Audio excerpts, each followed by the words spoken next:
सर्वज्ञ श्री चक्रधर स्वामी की आवाज का सकाळचं नाश्ता झाला, जेवण झालं, आराम झाला, तरी एकदम झोपा झाल्या, तरी अजून तुमची झोप नाही उडाली का?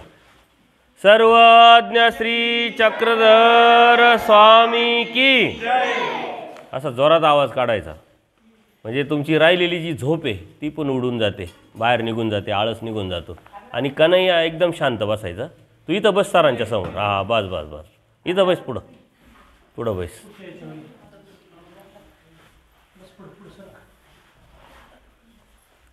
श्री क्षेत्र डोमेग्राम येथे आपण 1 तारखेपासून जे शिबिराचं आयोजन केलेलं आहे, त्या माध्यमातून आपण डोमेग्रामच्या लीळांचं चिंतन करत आहोत. सकाळी अत्यंत महत्त्वाची लीळा आपण बघितली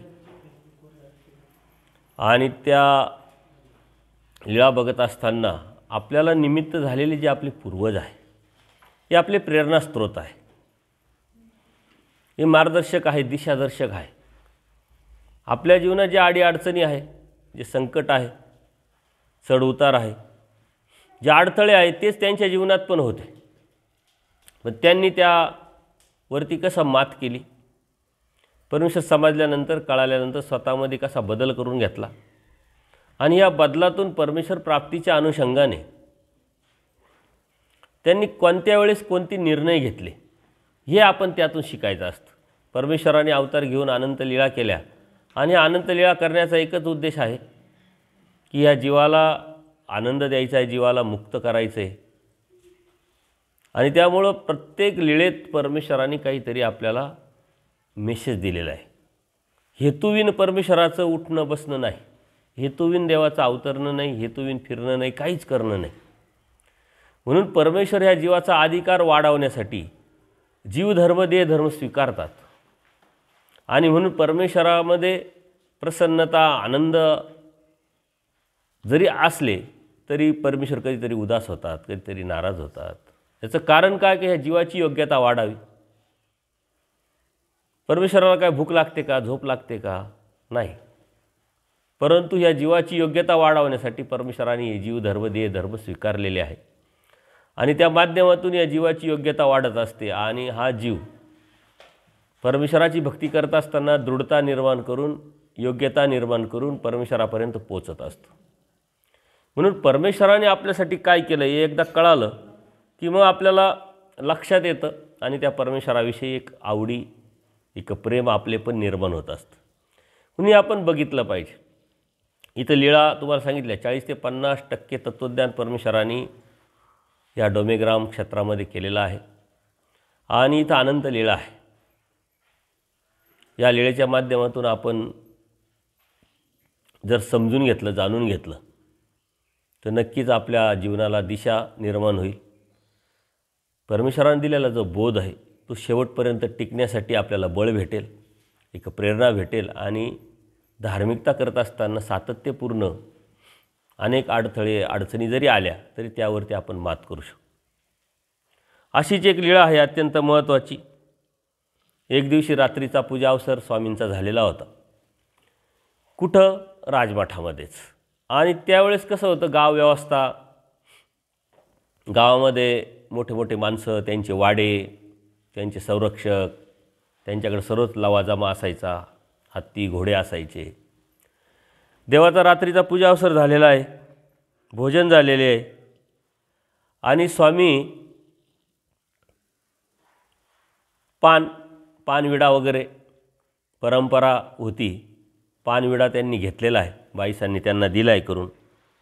आणि इतक्यात समोरच कानोनायकांचं वाडा असतो आणि त्या कानोनायकांच्या वाड्यामध्ये चोर चोरी करण्यासाठी येतात. आता त्यावेळी दरोडे पडायचे. आता आपल्याला बी 15-20 वर्षापूर्वी आजही काही ठिकाणी दरोडे पडतात. तसे दरोडे पडायचे, चोरी करण्यासाठी यायचे. तसे तिथं कानोनायक जे आहे त्यांच्या घरी चोरी कशासाठी करायसाठी आलेले, त्यांच्याकडे एक घोडा असतो. तो अगदी उमदा त्याचं नाव झालेलं असतं आणि ते घोडा चोरण्यासाठी ते आलेले असतात. आता घोडा चोरण्यासाठी येतात. आता ते काय गुपचूप येतील आणि गुपचूप घेऊन जातील का? तर गलबला होतो, गडबड होते, आवाज यायला लागतो आणि मग देव काय सांगतात आचार्यांना, काय झालं बघा बरं. देवाने आचार्यांना फक्त बघायला लावलं, वरती जाऊन काय आहे नेमकं बघा म्हटले. आणि काय आहे हे बघायला लावल्यानंतर आचार्य पूर्वश्रमीमध्ये काय होते, चोरच होते, दरोडेखोरच होते. त्याच्यामुळं कोणत्याही क्षेत्रामध्ये आपण असेल आणि त्या क्षेत्राच्या अनुषंगाने एखादी घटना, एखादी गोष्ट आपल्याला लक्षात आली, समोर आली, तर आपल्याला आठवतं आपलं पूर्वजन्म, पूर्वकर्म. तसं आचार्यांना पाहायला लावलं, परंतु आचार्यांच्या लक्षात आलं की हे चोर आहे, हे दरोडे टाकण्यासाठी आलेले आहे. आणि त्यांनी मोठा आवाज दिला. त्यांचं काहीतरी कोड शब्द असेल, बळी रे बळी, असा जोरात आवाज दिला. आणि मग त्यामुळे त्या चोरांना काय वाटलं की यांचे काही संरक्षक लोक आहे, ते वाड्याच्या बाहेर पण आहे. त्याच्यामुळं आता आपल्यावरतीच वार होण्याची शक्यता आहे, आपल्यालाच पकडण्याची शक्यता आहे, म्हणून ते चोर पळून जातात. परंतु त्या चोरांमध्ये एक वेद म्हणजे आवाजाच्या दिशेनं बाण फेकणारा असतो. नुसता आवाज आला त्या दिशेने त्याबरोबर त्या निशाण साधणारे एक कला आहे. त्यावेळेस ते बाणाचा वापर करायचा. आता कालानुक्रमे बदल झाला. आता बाण वगैरे हे फक्त स्पर्धेमध्येच आपल्याला दिसतं कधीतरी. तर तो बाण मारल्यानंतर आचार्यांच्या कानापासून असा तो बाण गेला आणि आचार्य वाचले. खाली आल्यानंतर देवाने ते ऐकलं होतं, बळी रे बळी. देव त्यांना ओरडतात आणि तुम्हाला फक्त बघायला लावलं होतं म्हणे, तुम्ही हा आवाज कशासाठी दिला म्हणे, तुम्ही येथीचे होते म्हणून वाचले म्हणे, अन्यथा तुमचा आज मृत्यू होता. आणि असे अनेक वेळा आपल्या जीवनामध्ये सुद्धा आपले मृत्यू येत असतात. आपल्याला समजत नाही, आपल्याला कळत नाही, परंतु परमेश्वर कृपा असते, ते आपल्याला फॉलो करतात. परमेश्वर नुसता बोध झाल्यानंतरच फॉलो करतात असं नाही, बोधाच्या अगोदरही.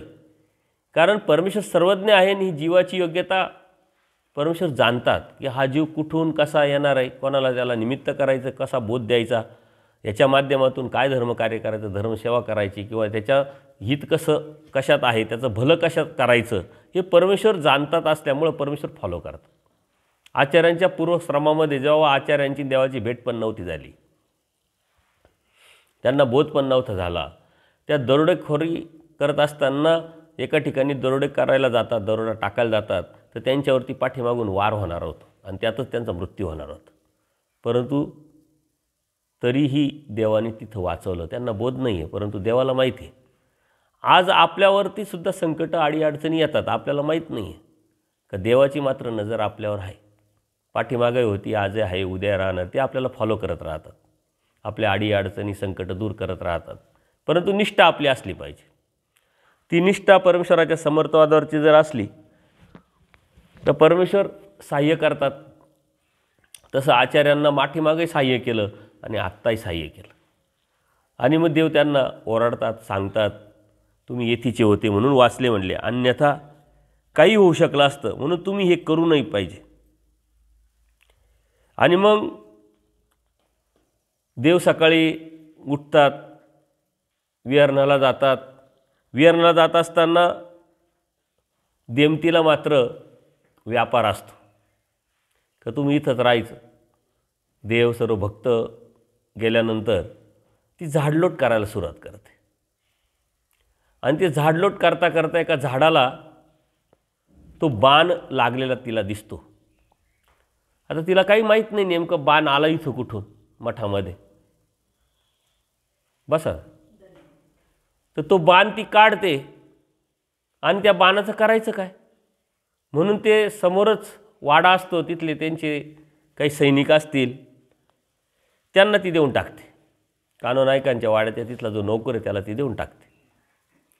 देव ज्यावेळेस येतात, देवाला ती विचारते का असं असं झालं, असं असं घडलं, इथं बाण कसं काय आला. मग देवाने रात्रीची झालेली घटना तिला सांगितली आणि तुम्ही तो बाण काय केला म्हणे, मी असं असं केला म्हणे, घेऊन या. तो बाण आणायला लावला, त्याचे तुकडे तुकडे करायला लावले, ते पुरायला लावले. आणि देवाने तिथं आपल्याला एक सुंदर असं एक तत्त्व सांगितलं, सिद्धांत सांगितलं की जो करतो, जो करायला लावतो, आणि ज्याच्या निमित्ताने आपण केलं जातं, आपल्याला काय वाटतं की यांनी हे पाप केलं, त्यांनीच नाही, त्याच्या पाठीमागं ज्यांनी त्याला निमित्त झालेले त्या पापाला, असंत कर्माला, ते सर्व त्याच्यामध्ये गोवल्या जातात. आणि म्हणून देवाने तिथं एक सूत्र आपल्याला सांगितलं आहे. अहिंसा जे तत्त्व आहे, हे सिद्धांत आहे. हा हिंसा आपण केल्यानंतर आपल्याला वाटतं आपणच हिंसा केली, असं नाही आहे. ते हिंसेच्या पाठीमागे ज्यांनी आपल्याला प्रेरणा दिली, हे शस्त्र जे आहे तो निर्माण करणारा, विकणारा आणि त्याचा वापर करणारे तिघंही त्याचा गुन्हेगार असतात. जसं एखाद्या चाकू बनवणारी कारखाना असतो आणि त्याला काय वाटतं की आपण बनवतो, आपण थोडी काही पाप करतो, आपण काही चुकी करतो, आपल्याला काय आपला बिझनेस आहे. आणि त्या अनुषंगाने त्यांनी काय केलं, विक्रीला एका दुकानदाराला दिलं. त्या विक्री दुकानदाराकडून एखाद्याने घेतलं आणि त्याचा वापर करून एखाद्याला मारलं. तर आपण काय सांगतो, ज्यांनी मारलं तोच गुन्हेगार, असं नाही. ज्यांनी विकलं तोही गुन्हेगार, ज्यांनी बनवलं तोही गुन्हेगार. म्हणून आपण कर्म करत असताना धर्माच्या चौकटीत कोणतं बसतं कोणतं नाही बसतं याचा खूप विचार केला पाहिजे. कितीतरी आत्ताच आम्ही एका ठिकाणी गेलो होतो सत्संगाला. त्यांचे परंपरेचे उपदेशी ते गाव, परंतु परंपरेचे उपदेशी जरी असले तर धर्माची जाणीव नाही. कालानुक्रमे थोडासा दुष्काळ, मग त्यांनी कोणता व्यवसाय निवडला, पोल्ट्री म्हणजे कुक्कुटपालन. आता ते कुक्कुटपालन आणि पोल्ट्री व्यवसाय काय असतो, हिंसाचाच असतो दररोजचा. कारण ते पिलं छोटे आणायचे, ते वाढवायचे आणि ते विकायचे. विकणं घेणारा कशासाठी, तो पाळण्यासाठी थोडी विकतो, तो खाण्यासाठीच विकत घेत असतो. आता त्यांची इच्छा झाली की आपण निरूपण केल्यानंतर आपण उपदेश घ्यावा. पण त्यांनी कबूल केलं की बाबा एक अडचण आहे. म्हणलं काय अडचण आहे, म्हणजे आमच्याकडं पोल्ट्री व्यवसाय चालतो म्हणले पहिले तर तो बंद करावा लागेल, नंतरच उपदेश देईल म्हटलं मी. कारण एकीकडे उपदेश घ्यायचा, स्मरण करायचं, चिंतन करायचं, आणि दुसरीकडे दररोज हिंसा करायची, उपयोग काय त्याचा. म्हणले त्याच्यावर चालतं. म्हणलं पर्याय हजार आहे ना. तुम्हाला धर्मतत्त्वज्ञान जर कळालं तर तुम्ही गाईंचा दुधाचा व्यवसाय करू शकता, बाकी शेतीत आहेच तुमची, अजून काही दुसरं काही करू शकता म्हटलं. हे सांगितल्यानंतर त्यांनी परत काढलं, म्हणे गाई जरी पाळल्या तर ती बी अडचण आहे. म्हटलं गाई पाळण्याची काय अडचण आहे, म्हणजे त्यांना जेव्हा गोरे होतात, बछडे होतात, त्यांचं काय करायचं. म्हटलं ते तुम्ही शेतीला वापरू शकतात, विकू शकतात. ते म्हणजे ते सुद्धा खाटीक लोकच घेतात. म्हणलं नाही, ते बी चुकीचं आहे. म्हणून ज्याला धर्मतत्त्वज्ञान कळतं, समजतं, तो कधीही कोंबड्या पाळणार नाही, शेळ्या पाळणार नाही, पोल्ट्री फार्म करणार नाही, बिअर बार टाकणार नाही, नॉनव्हेजचे हॉटेल टाकणार नाही. परंतु असे कितीतरी आपले धार्मिक लोक आहे, उपदेशी लोक आहे की जे बिअर बारचे व्यवसाय करतात, हॉटेल टाकतात. त्यांना त्याची जाणीवच नाही आहे. एका हॉटेलवाल्याशी असा संपर्क आला माझा, उपदेशी जुने. मग मी त्यांना समजावण्याचा प्रयत्न केला की तुम्हाला बऱ्यापैकी पर्याय आहे. पण ते म्हणले आमच्या गुरूंनी सांगितलं. आता गुरु कोण, आपलेच. म्हणलं काय सांगितलं, ते म्हणे व्यवसाय हा विषय वेगळा आणि धर्म हा विषय वेगळा आहे म्हटले. त्याच्यामुळे व्यवसाय करायला हरकत नाही. आता तुम्ही दररोज सकाळी देवपूजा करता, संध्याकाळी देवपूजा करता, कधीतरी स्थानं करता, क्रिया करता, आणि इकडं बिअर बार चालवता, नॉनव्हेजचे हॉटेलं चालवता, त्यातून आलेला पैसा तुम्ही खात नाही पण खायला लावता ना, अप्रत्यक्षरित्या तुम्हीच खाता. हिंसेला कारण ठरता तुम्ही. परंतु त्यांच्या काही डोक्यात बसलं नाही, कारण त्यातून पैसा भेटतो. आता त्यांनी केलेली बिझनेस व्यवसाय, त्यातून मिळणारा पैसा आणि त्या पैशातून केलेली क्रिया, साधू संतांना दिलेली पंगत, त्या साधू संतांचे डोके ठिकाणावर राहतील का. कारण तामस अन्न आहे, तामस पैसा आहे. म्हणून धर्माची नैतिकता हा धर्माचा पाया आहे. आपल्या जीवनामध्ये आपण किती नैतिकता पाळतो, कशी पाळतो, हे अत्यंत महत्त्वाचं आहे. हिंसा पावलोपावली आहे, कारण कलियुग आहे. परंतु हिंसा होणार नाही याची जास्त काळजी आपण घेतली पाहिजे. आणि तो कोण करील का, ज्याला धर्माची जाणीव आहे. जास्त पाणी वापरणं सुद्धा हिंसाच आहे, जास्त बोलणं सुद्धा हिंसाच आहे. म्हणून देवाने सांगितलं अन्य वार्ता करू नका. आपण जेव्हा बोलतो तेव्हा आपल्या तोंडातून जी वाफ निघते, त्या वाफेतून सुद्धा जीवजंतू ह्या जगामध्ये, या सृष्टीमध्ये खच्चून असे जीवजंतू बसलेले. आपण हात जरी इकडचा तिकडचा विनाकारण हलवला तरी जंतू मारल्या जातात. पावलोपावली क्षणोक्षणी हिंसाच हिंसा आहे. परंतु जेवढी कमी होईल त्याची काळजी आपण घेतली पाहिजे. देवाने सांगितलं मुंगीलाही वाईट चिंतायचं नाही, मुंगीलाही रानकं करायचं नाही. म्हणजे एवढा बारीक सूक्ष्म विचार देवाने आपल्याला दिलेला आहे. म्हणून देवाने तिथं आपल्याला एक तत्त्व सांगितलं आणि त्यांना डायरेक्ट तो बाण आहे तोडून मोडून पुरायला लावलेला आहे. आणि त्यांनी सांगितलं की तुम्ही जरी नाही केलं, तो बाण जर तुम्ही त्या सैन्याला दिलेला आहे, तुमचा काही संबंध आहे का अर्थार्थी, तुम्हाला सापडला म्हणून तुम्ही दिला, पण तुम्ही दिला म्हणून तो उपयोगात येईल. तो उद्या कधीतरी कोणाला तरी जर मारलं असतं त्यांनी, तर ती हिंसा तुम्हाला लागली असती. हिंसेचं पातक, आणि हिंसा सर्वात मोठं पाप.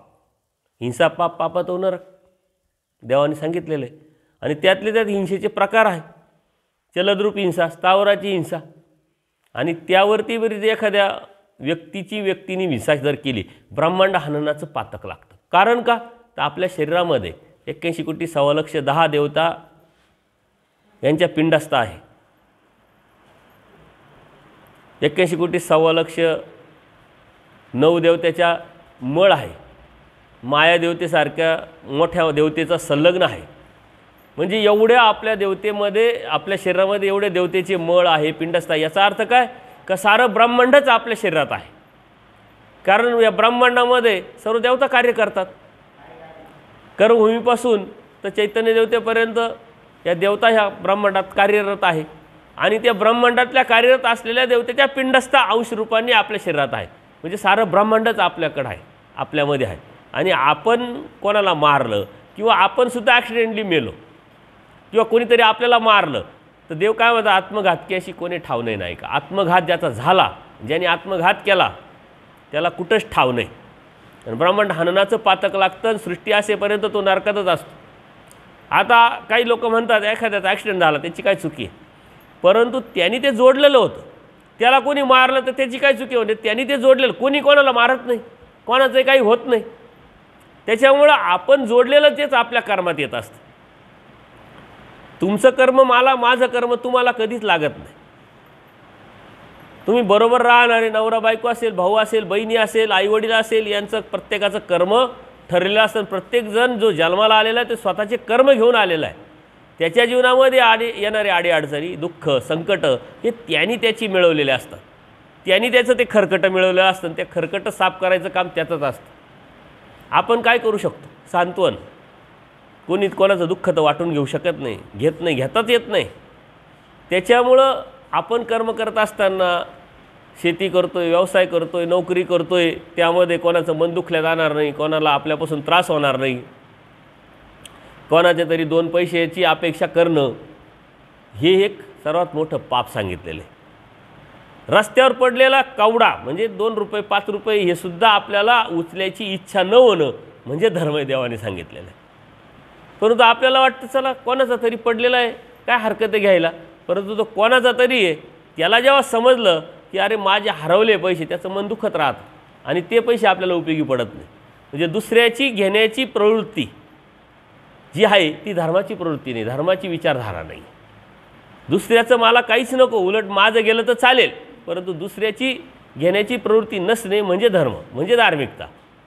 म्हणून नैतिकता धर्माचा पाय आहे. तुमच्या सामाजिक जीवनामध्ये, तुमच्या वैयक्तिक जीवनामध्ये, तुमच्या कौटुंबिक जीवनामध्ये, तुमच्या नोकरी, व्यवसाय, हे सारं जे समाजात आपण राहतो तिथं तुम्ही किती नैतिकता पाळलेली, किती चांगल्या विचारांनी जगलेले, कोणाला कसा त्रास होणार नाही याची काळजी घेतलेली, तीच नैतिकता तुम्हाला या धर्मापर्यंत घेऊन येणार आहे. धर्म टिकायला, आपला बोध टिकायला, आपला बोध आणि धर्म शेवटाच न्यायला नैतिकता कारणीभूत आहे. ज्याने नैतिकता सांभाळली त्याचीच प्रगती होत असते, त्याचं अंतःकरण शुद्ध होत असतं, त्याचं अंतःकरण शुद्ध होऊन त्याला ज्ञान होत असतं, त्याच्यामध्येच विरक्ती निर्माण होत असते. तो परमेश्वराची आचारप्रणाली स्वीकारत असतो आणि तो करत असतो.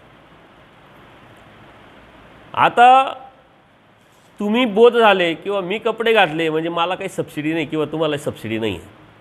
उलट देव म्हणतात इकडं तिकडं जर काही पापं केले तर अन्य लोक काय म्हणतात वाराणसीला जाऊन फेडायचे, कारण वाराणसी हिंदू धर्माची काशी आहे. आपण लहानपणी ऐकलं असेल बघा, आपल्याकडून मांजरीचं जर काही मृत्यू घडला ॲक्सिडेंटली तर ते लोक वाराणसीला जायचे आणि काहीतरी कर्मकांड करायचे जेणेकरून आपण त्या पापातून मुक्त व्हावं. हे लहानपणी मी ऐकलेलं आहे खेडेगावांमध्ये. काशीला जाऊन देवाने ते सांगितलं इकडं जर तिकडं केलं काही पाप झालं तर वाराणसीला फेडतात, पण वाराणसीतच पाप झालं तर काय कराल तुम्ही, कुठं फेडायचं. सांगण्याचं तात्पर्य परमेश्वर काय म्हणतात, इकडं तिकडं जर केलं तुम्ही अनंत जन्मात अनंत सृष्टीचे पाप केले, जे वाईट कर्म असंग कर्म जोडले, परमेश्वराच्या कृपेने तुम्हाला कुठंतरी क्रिया करायला भेटली, अहेतुक क्रिया घडली म्हणून तुम्हाला बोध दिला, ज्ञान झालं, तिथं केलेलं पापाचं क्षालन इथं करायसाठी तुम्ही आलेले आणि इथं त्याचं पापाचं क्षालन होणार आहे.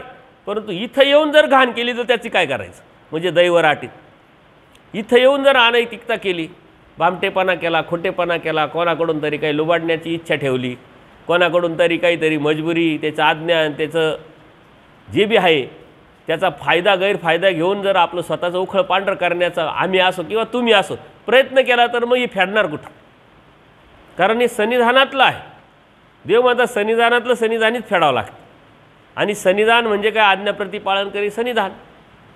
म्हणजे दैवराटीत आल्यानंतर ही दुधारी शस्त्रावरती, म्हणजे जसं 3 धारीचे जे तलवार असते त्यावरती चालण्यासारखं आहे. तर त्या ज्या गोष्टी आहे त्या आपण समजून घेतल्या पाहिजे. काही सांगायचं आहे का ताई?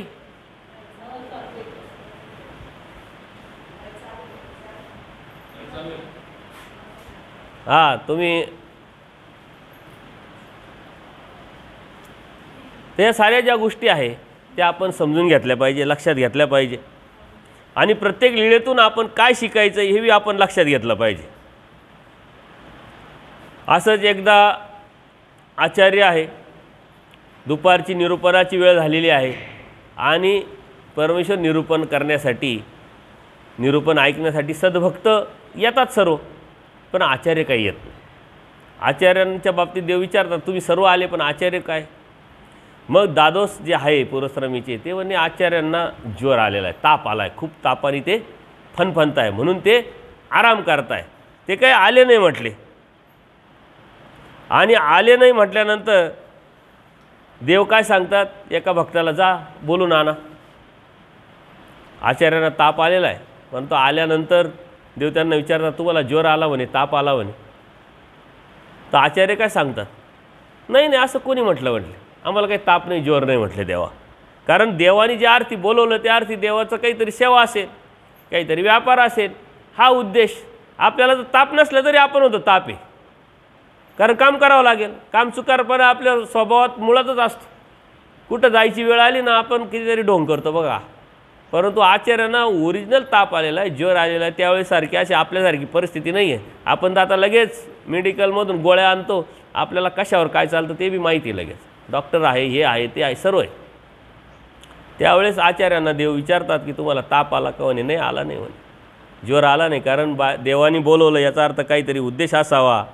आणि मग परमेश्वर काय म्हणतात, तुम्हाला नेवाशाला जायचं आहे म्हटले, व्यापार करायचा आहे, जाणार का म्हणे, हो जाणार. ताप आलेला आहे, आजारी पडलेले, पण तरी ते नाही म्हटले नाही. ते म्हटले नेवाशाला जायचं आहे, व्यापार आहे, देवाची सेवा आहे. किती भाग्यवान आहे का देवाने आपल्याला ती सेवा दिलेली आहे. आपल्याला आता सेवा करायची म्हटली तरी आपल्याला सेवा उपलब्ध होत नाही, आणि झालीच उपलब्ध तर आपल्या लक्षात येत नाही की ही सेवा आहे. तो भावच नाही त्याच्या पाठीमागे सेवेचा. आपल्याला वाटतं आपण कोणावर तरी काहीतरी उपकारच करतोय. सेवेचा भाव असला पाहिजे. दासोनं पुरे नाही का. ज्यावेळेस औसा एकदा देवाला विचारते की दाससेवी आचार्यांना, ज्ञानय आचार्यांना, सर्व आचार्यांना आम्ही काय मरावं का म्हटले. देव म्हणतात तुम्ही काही मरू नका म्हटले. बाई दासोनं पुरे नाही का. तुम्ही या धर्माचे देवाचे दास आहात, ही भावनाच तुम्हाला परमेश्वरापर्यंत घेऊन जाणार आहे. ती भावना निर्माण होणं एवढं सोपं नाही आहे. आपण या धर्माचे सेवक आहोत. मला ती सेवा करण्याची संधी परमेश्वर देईल की नाही, द्यायला पाहिजे. त्या सेवेची अभिलाषा आपण निर्माण केली पाहिजे. जिथं जिथं संधी भेटेल तिथं तिथं केली. आता तुम्ही 10 दिवस इथं आले, तुम्ही जितकं तुम्हाला संधी जिथं भेटेल जसं भेटेल त्या पद्धतीने. नाही तर तुम्ही काय करता, खाली येता तक्रार सांगायला, ते बाथरूममध्ये पाणीच टाकलं नाही, म्हणून पाणी टाकलं नाही हे सांगण्याच्या ऐवजी तुम्ही पाणी टाकलं असतं तर काय फरक पडला असता. तो सेवाचे सांगायला येतात आपण. तिथं झाडलंच नाही, या बाईंनी भांडेच घासले नाही, त्यांनी असंच केलं, त्यांनी तसंच केलं. आपण 10 दिवस आलेलो आहे आश्रमामध्ये. तुम्हाला काल काय सांगितलं की साधू ज्या बाया आहे, तपस्विनी आहे, त्यांना काहीच करू द्यायचं नाही. उलट त्या करायला लागल्या का लगेच त्यांना बाजूला बसवायचं आणि आपण करायचं. तो भाव तुमच्यामध्ये निर्माण झाला पाहिजे. त्या भावनेने जर तुम्ही कराल तर एखादा जन्म चुकून जाईल तुमचा. परंतु ती भावना तेवढी स्ट्रॉंग असली पाहिजे, तेवढी तुमची इच्छा असली पाहिजे, तेवढी तुमची वासना असली पाहिजे. आचार्यांना ताप आलेला आहे, पण तरी देवनी सांगितल्याबरोबर ते म्हणतात नेवाशाला जागे जायला तयार आहे म्हणले. काहीच हरकत नाही म्हटले. मग 22 आणि 20 दामाचा त्यांना बाजार दिला, 20 दाम दिले. पण आचार्यांनी काय सांगितलं की एक अडचण आहे म्हणे, माझ्या लक्षात राहणार नाही. म्हटले काय हरकत नाही, तू बाजारात गेल्यानंतर जी जी वस्तू जशी दिसेल तशी तुझ्या लक्षात येईल का हे तुला घ्यायचं आहे. त्याच्यामुळे 22 आणि 20 दाम दिले. व्यापार दिला किंवा खरेदी दिली त्यांना 19 दामाची. जसे आता आपण रुपये म्हणतो त्यावेळेस दाम होते, कवडे होते, त्याचं नाव होतं. तर म्हटले 19 दामाचा एवढा एवढा बाजारात आणि एक दाम एक्स्ट्रा राहू दे, काही लागले आडी अडचणीला तर आपण कधीतरी घेऊन जातो ना जास्त. तसं आचार्य जातात. आचार्यांना देव म्हणतात जेवण करून जा. पण आचार्य म्हणतात नाही भूक नाही आहे, भूक नाही. म्हटले ठीक आहे काय हरकत नाही, मग आता नाही म्हणता येतं जावं म्हटले. न पुढं जातात. ते जात असताना थोडं चालण्यातून घाम येतो, ताप थोडा कमी होतो. एक विहीर दिसते, त्यांना आंघोळ करावीशी वाटते. ते आंघोळ करतात. आंघोळ करत्याबरोबर त्यांचा ताप बराचसा कमी होऊन जातो. आता ताप कमी झाला त्यांना लागते भूक आणि मग त्यांना आठवण येते की देव म्हटले होते जेवण करून जा, आपण जेवलो नाही. आता आपल्याला कोण भाकर देणार, कोण भाजी देणार आणि कुठं जेवणार आपण. परंतु देव दयाळू माळू कृपाळू आपली माता आहे. ते जाणतात. पाठीमागून काही भक्त जाणार असते त्याच रस्त्याने. ते म्हणले का ही शिदोरी घ्या, तुम्ही आवाज देऊ नका आचार्यांना, पण ज्या ठिकाणी आचार्य दिसतील तुम्हाला भेटतील तिथं त्यांना ही शिदोरी द्या. ते असा विचारच करत होते आचार्य की आता इथं आपल्याला कोण देणार आहे खायला आणि काय आपल्याकडं. देव म्हणत होते चांगले जेवून जा, तर आपण जेवलो नाही ना, आता भूक लागली आपल्याला कोण देणार. तेवढ्यात पाठीमागून ते आले पाठक, म्हणे ही शिदोरी म्हणे जेवायचं नाही, इथं जेवायचं तर हाही भूक लागली तर पण देणार कोण, हे देवाने पाठवले. त्यांना अत्यंत गैरवरून आलं का किती देवाला माझी काळजी. देवाला माहिती आहे मला भूक लागणार आहे, देवाने माझ्यासाठी शिदोरी पाठवली. ही लीळा आचार्य शेवटपर्यंत आठवत होते. आपल्या जीवनामध्ये कितीतरी चढ उतार असतात. या अडीअडचणीच्या काळात आपल्याला परमेश्वराच्या धर्माची प्रतीती येते, देवाच्या साह्यतेची प्रचिती येते.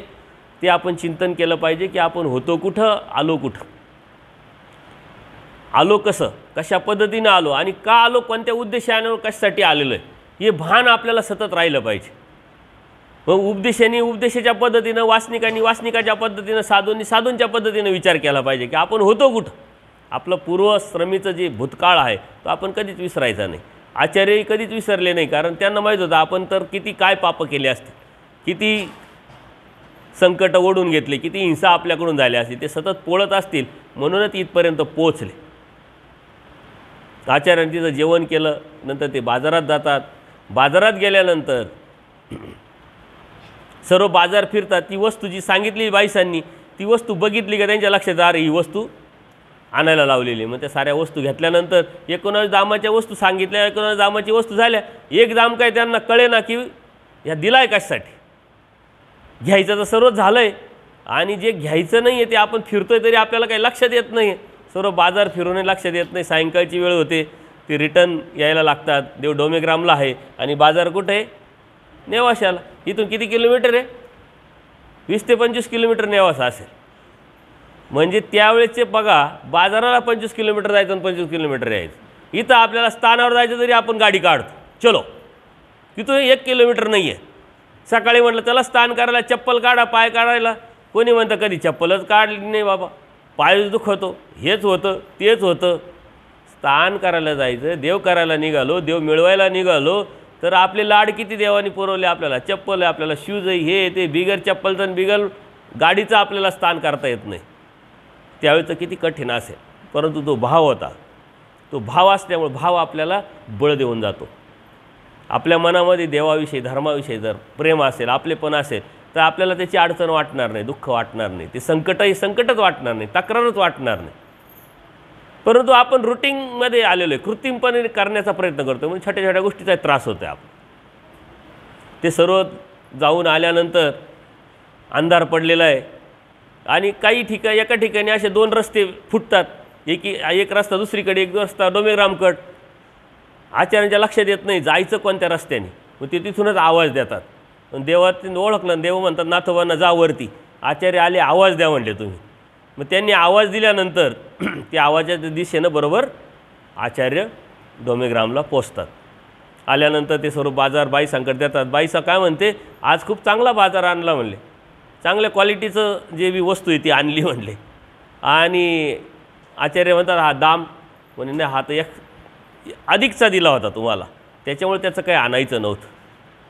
अशा पद्धतीनं देव या जीवाची काळजी घेतात, व्यापार करायला लावतात. कशासाठी लावतात? आपली योग्यता वाढावी. देवाला काय करायचं आहे? एक काम करायचं, लोकांना आचार्यांकडून काम करून घ्यायचं, दरेदुरकुटे बुजवायचे, खीर खायला, कशासाठी? हे फक्त आणि फक्त जीवासाठी. आपल्यालासुद्धा धर्म सांभाळत असताना बऱ्याच गोष्टी कराव्या लागतात. यातून योग्यता वाढत असते आपली. आपण इथं आलो आहे, आता आपलं घरचं राहणं वेगळं, इथं राहणं वेगळं, पण आपल्या डोक्यातून ते जातच नाही. आपण म्हणतो आमच्या घरी असं ना आमच्या घरी तसं, घरही विसरायला तयार नाही, तिथलं कूलरही विसरायला तयार नाही, AC विसरायला तयार नाही, गाडी विसरायला तयार नाही. इथं 10 दिवस तो कसा तरी दिवस काढणार, काय तुम्हाला भेटणार, काय प्राप्त होणार? विचाराच्या त्यागाची भावना निर्माण झाली पाहिजे. हे 10 दिवस येणं हे तुमच्यासाठी 10 दिवसाचं अनुसरणच आहे, परंतु ते अनुसरण घरचं आठवण न येऊ देता, चिंतन न करता, आपण इथं आलो आहे कशासाठी आलो हा उद्देश ठेवून 4 गोष्टी कशा ऐकता येतील, 4 गोष्टी कशा प्राप्त करता येतील, अभ्यास करता येईल, वाचन करता येईल, चर्चा करता येईल, त्यातून काहीतरी मिळवता येईल, स्थानवंदन करता येईल. आपण इथून मागं स्थानवंदनाला आलेलो आहे, परंतु आलो धावपळीत, स्थान डोकं टेकवलं, निघालो. आणि डोकं कुठे टाकणार? राजमठ आणि छिन्नस्थळीवर. बाकीचे स्थानं इतके का कुठं जाऊतच नाही आपण. ही संधी आहे आपल्याला. परमेश्वर प्रत्येकाला कधी ना कधी केव्हा तरी कुठंतरी संधी देत असतात. त्या संधीचं सोनं कसं करायचं, त्या संधीचा फायदा आपण कसा घ्यायचा, हे अत्यंत महत्त्वाचं आहे. यातून आपण हेच शिकायचं आहे का देव आपल्याला फॉलो करतात. पाठीमागं फॉलो केलं म्हणून आपल्याला इथपर्यंत आणलं आहे. आपल्याला माहीत नव्हतं का कुठंतरी आपला ॲक्सिडेंट होणार होता, कुठंतरी आपण मरणार होतो, कुठंतरी आपली हिंसा होणार होती, परंतु देवाने आपल्याला इथपर्यंत आणलं आहे. का? तर देवाला आपल्याला बोध द्यायचा आहे. बोध दिल्यानंतर आपल्याकडून कळत न कळत असंत सामुरी जोडत असताना आपल्याकडून काहीतरी होणार असतं किंवा आपलं काहीतरी होणार असतं, परंतु देव आपल्या केसाला धक्का लावू देत. देव निराभिमानी. परमेश्वर काय म्हणतात? मी निराभिमान आहे, पण आपल्या लागेच अभिमान. जो परमेश्वराचा आहे, ज्याला आपण परमेश्वराचं आपलं समजतो, त्याच्यासाठी मात्र परमेश्वराने अभिमान घेतलेला आहे. आणि मग अभिमान जर आपल्याला देवाने घेतलेला, देवाने आपला अभिमान घेतलेला आहे, तर आपल्या केसाला धक्का लागू देणार नाही, लागणार नाही. पण त्याच्यासाठी आपला पाऊलं असले पाहिजे, आपली इच्छा असली पाहिजे, आपली वासना असली पाहिजे. त्यातून आपल्याला काहीतरी मिळवण्याची ती धडपड जर आपली असेल, आपली इच्छा असेल, तरच आपल्याला परमेश्वर सहाय्य करत राहतात आणि आपलं सिक्युरिटी परमेश्वर आपल्याला देत असतात. अन्यथा आपण आता सकाळी बघितलं का कोणता उद्देश आहे आपला? सांसारिक फळं मिळावे, पैसे मिळावे, हे मिळावं, ते मिळावं, हा उद्देश जर आपला असेल तर तिथं परमेश्वराच्यापर्यंत ही गोष्ट पोचतच नाही. कारण 81 कोटी 1.25 लाख 10 देवता आहे, शक्तीच्या माध्यमातून सगळ्यांची विषय अवस्था परमेश्वर म्हणतात आम्ही करतो, परंतु कोण? शक्तीद्वारे. त्याच्यामुळे तिथं संबंध हा येतो, दृष्टपराचा संबंध हा येतो देवतेशी. या अभिलाषेपोटी जर आपण धार्मिकता करत असेल तर ती धार्मिकता परमेश्वराची होतच नाही, ती देवतेची होते. आत्तापर्यंत तुम्ही अनेक स्थानं केले असतील, अनेक विडे वाहिले असतील. कशासाठी? मला हे भेटावं, मला ते भेटावं, गाडी भेटावी, पैसा भेटावा, मुलाचं लग्न व्हावं, सून चांगली भेटावी, नाताचं तोंड दिसावं, हे सारं याच्यासाठी आपण केलेलं आहे. पारायण केलेले असतील कशासाठी? फक्त याच्याच उद्देशाने. ते परमेश्वरापर्यंत गेलेच नाही. अज्ञानाशी मायासंबंध. जे अज्ञानी असतात म्हणजे अदृष्टपर न जाता, न विचार करता, तिथपर्यंत न पोचता दृष्टपराच्या हेतूने केलेली भक्ती ही देवतेचीच भक्ती होती. आपण परमेश्वराच्या भक्तीत आलेलो आहे, परंतु दृष्टपर जर भक्ती करत असेल तर आपल्याला काहीही प्राप्त होणार नाही. त्याच्यासाठी धर्मतत्व काय आहे, सिद्धांत काय आहे जर समजून घेतलं, दृष्टपर, अदृष्टपर, हेतुक, अहेतुक जर समजून घेतलं तरच परमेश्वर प्राप्त होतात, तरच परमेश्वराच्या रस्त्यावरती आपली प्रगती होत असते. 30-30, 20-20, 40-40 वर्ष लोक उपदेश घेतात, दरवर्षी कितीतरी क्रिया करतात, त्यांच्या जीवनामध्ये बदलच होत नाही. कालही तसाच स्वभाव, आजही तसाच स्वभाव. 20 वर्ष झाले, 50 वर्ष झाले, 40 वर्ष झाले, बदल काहीच नाही. बदल का होत नाही? तर त्यांना हेतूच कळाला नाही, अहेतुक त्यांच्या क्रियाच घडल्या नाही. परमेश्वरासाठी परमेश्वर मिळावा, परमेश्वर भेटावा, परमेश्वर जाणवावा, लक्षात यावा, याच्यासाठी त्यांची क्रिया, त्यांची धार्मिकताच नसल्यामुळं त्यांच्यामध्ये बदल होत नाही, कारण त्या उद्देशाने त्यांनी क्रियाच केली नाही. दृष्टपर उद्देशाने केलेली क्रियेचा परमेश्वर स्वीकार करत नाही, ते देवतेपर्यंत पोचतो आणि म्हणून आपल्यामध्ये बदल होत नाही. आज पूजनीय माईम भटांमध्ये बदल कधी झाला, महादायसांमध्ये बदल कधी झाला, याचा जर विचार केला तर आपल्या लक्षात येईल. 18 पुराण, वेद, शास्त्र, भास्कर शास्त्र, उपनिषद सारे अभ्यास तर पूजनीय माईम भटांनी केलेले होते. जर अभ्यास केलेला आहे तर अहंकार जायला लागत होता, परंतु त्रिगुणात्मक देवतेचं ज्ञान हे अहंकाराला जन्म देत असतं आणि निर्गुणाचंच बोध, निर्गुणाचं ज्ञान हे अहंकाराला घालवत असतं. म्हणून इकडं आल्यानंतर त्यांच्यामध्ये बदल झाला, बोध झाल्यानंतर त्यांच्यामध्ये बदल झाला, अगोदर बदल नव्हता. महादायसाची जोपर्यंत क्रिया घडत नाही, स्वीकारात पडत नाही, तोपर्यंत त्यांच्यामध्ये बदल झाला नाही. वाराणसीला जायचंय, दादोस सांगताय वाराणसीला जायचंय, ती लीळा तुम्हाला माहिती, ती इथली नाही आहे, पण तरीही आपण त्याचा विचार जर केला त्या लीळेचा, तर त्याचं आपण खूप मोठं चिंतन त्यातून होऊ शकतं. डोमेग्रामची ती पुढं येईल त्याच्यामुळं. तर महादायसाला वाराणसीला जायचं आहे आणि दादोस सांगताय की वाराणसीला जायचं, वाराणसी काशी. पूर्वश्रमीचे दादोस हे त्यांचे गुरु. जथ्था चाललेला आहे, जसं आज आपण ट्रॅव्हलच्या कंपन्यांच्या माध्यमातून जातो स्थानवंदन करायला, 12 खांडी करायला, अजून कुठं जातो तिकडं आपण बद्रिकाश्रम. हे काढतंय कोण, याचे आयोजक कोण आहे, संयोजक कोण आहे, साधू संत आहे. ते तुमच्यासाठी काढताय का तुम्ही त्यांच्यासाठी काढताय हेच कळत नाही, आपल्याला समजतच नाही. देवाने तर सांगितलं महाराष्ट्र या असावे ना, आपण जातो कुठं, महाराष्ट्रातल्या स्थानांच्या लीळा माहीत नाही, महाराष्ट्राचे स्थानं आपल्याला माहीत नाही, त्याचं चिंतन नाही, मनन नाही. परंतु एक पर्यटन व्हावं, फिरून यावं कधीतरी, म्हणून हा उद्देश ठेवून जात असतो. त्या दादोसांनी महादायसाला सांगितलं का जथ्था चाललेला आहे, यात्रा चाललेली आहे, त्या निमित्ताने आपण गावातून पुरवठा गोळा केलेला आहे, चला जाऊ. देवाकडे येतात. देवाकडे आल्यानंतर ते म्हणतात आम्ही वाराणसी जायचं. देव म्हणतात कशाला जाता वाराणसी,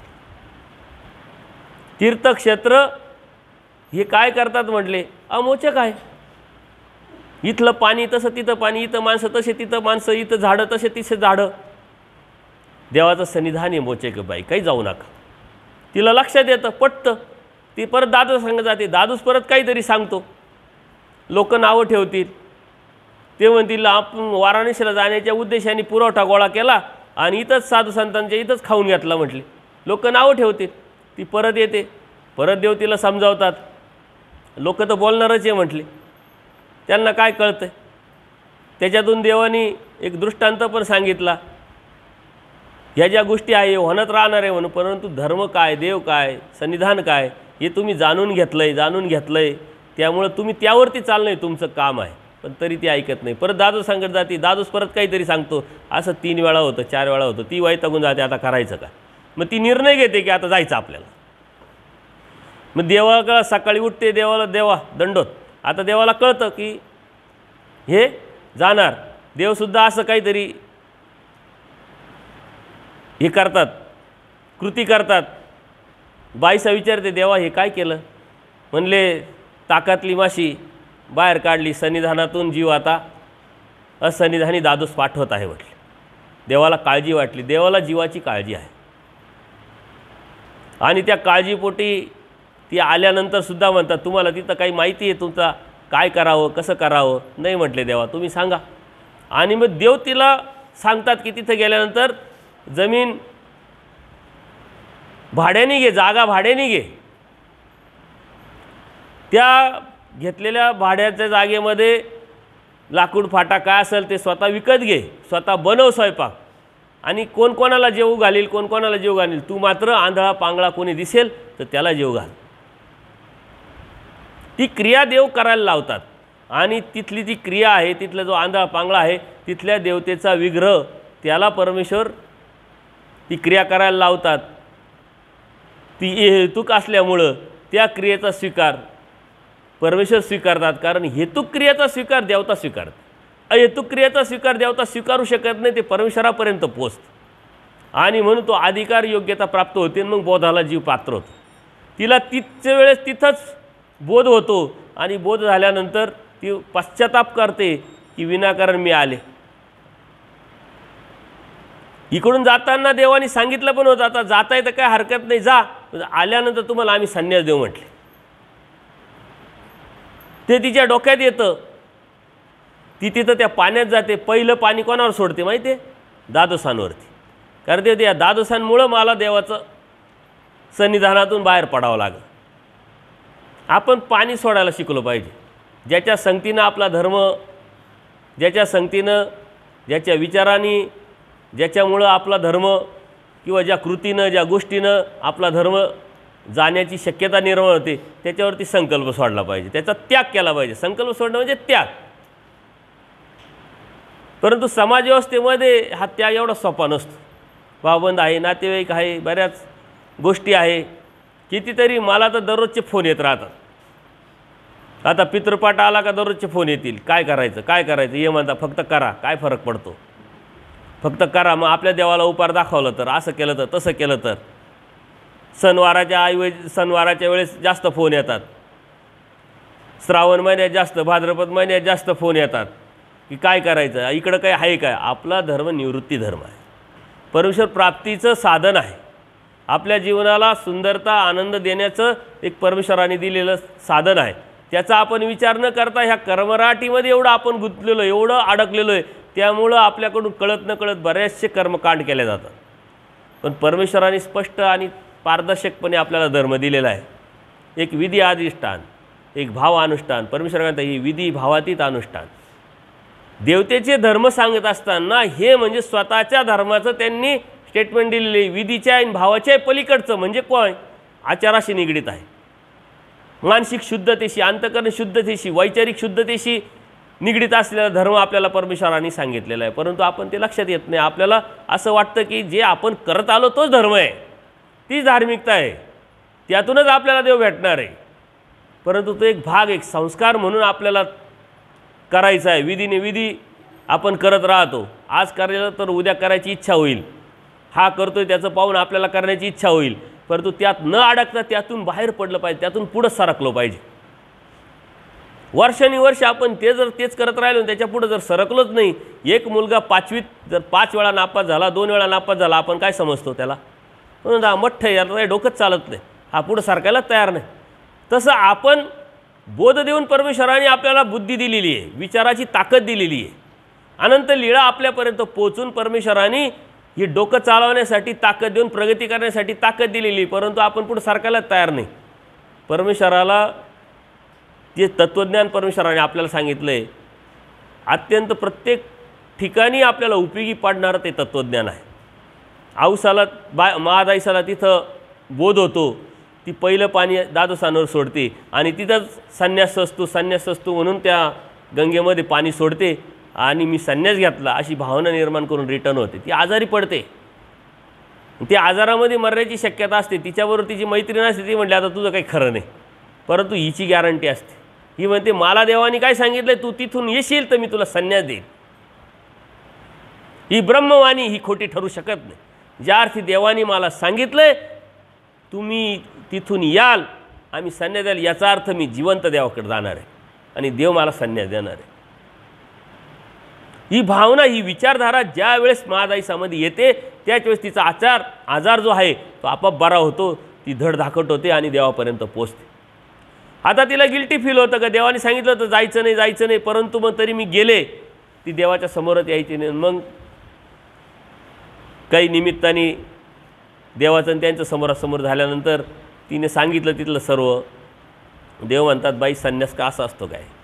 संन्यासाची व्याख्या देवाने तिथं सांगितली. राग, द्वेष, काम, क्रोध, मद, मत्सर यांचा त्याग म्हणजे संन्यास. हे 6 जे आहे षड्रूपू, त्याचा त्याग करणं म्हणजे संन्यास. म्हणजे कपडे घालणं संन्यास नाही आहे. कपडेचा हा एक भाग आहे, एक सिस्टमचा भाग आहे. जसं पोलीस असतो त्याचा ड्रेस कोड असतो, वकील आहे त्याचा ड्रेस कोड असतो. त्या ड्रेसवरून आपण समजतो का हा पोलीस आहे, हा वकील आहे, हा असा आहे, हा तसा आहे. तसं एक सिस्टम आपल्याला नंतरच्या काळामध्ये ती आचार्यांनी निर्माण केलेली आहे. देवाच्या सन्निधानात हे विषय नव्हता. आंतरिक धार्मिकता देवाने आपल्याला सांगितलेली, शुद्धीकरणाची धार्मिकता, परमेश्वराच्या प्राप्तीची धार्मिकता, निवृत्ती धर्माची धार्मिकता परमेश्वराने आपल्याला सांगितली.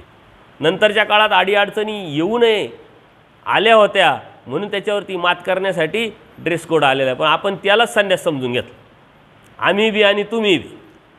परंतु ही प्रक्रिया आहे, ही प्रॅक्टिस आहे, एका दिवसात लगेच होत नाही. आम्ही कपडे घातले म्हणजे काय, आम्ही त्या प्रॅक्टिसमध्ये आहे. आज काहीतरी कमी करतोय, उद्या काहीतरी कमी करतोय, हळूहळू कमी करत करत तसं तुम्ही सुद्धा करू शकतात.